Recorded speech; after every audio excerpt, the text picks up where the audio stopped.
Hi, my name is Ryan Skinner. This is going to be my first podcast where I'm going to be sharing short stories about Skinwalker Ranch from my books.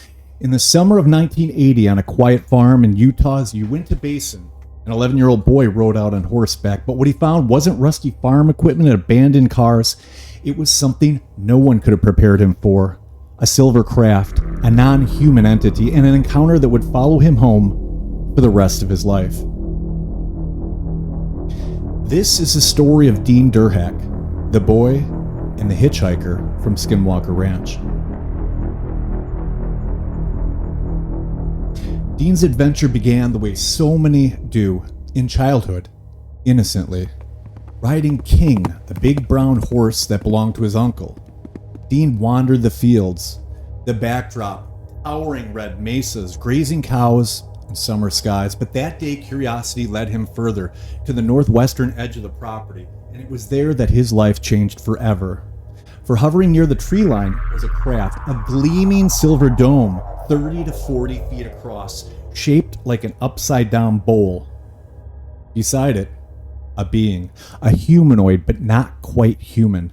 Dressed in a silver-white suit with a helmet, it moved awkwardly, unnatural, and when it saw Dean, it raised what looked like a weapon at him. But before Dean could react, the being retreated to his craft.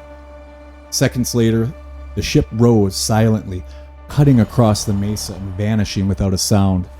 For Dean, the moment was over in minutes, but the presence, it never left. Weeks later, far from the farm, Dean was back home in Salt Lake City. That's when it all started. At night, his bedroom filled with a dread he couldn't explain. A shadow formed in the corner, not a trick of light, not a dream. A figure, tall, cloaked in black, featureless, its presence suffocating, electric, malevolent. Dean wasn't paralyzed. He was wide awake. He could move. He could breathe. But the atmosphere was filled with a terror that he could not escape, as the figure glided closer, blocking the light from the window, watching him from eyes that were nothing but black pits and shadows. As it dissolved in the darkness, the fear still lingered. Dean was marked. He was followed.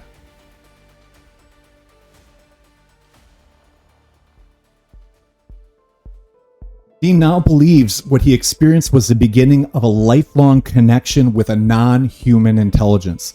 The encounter on the horseback, the shadow in his room, the synchronicities, the dreams, the communication.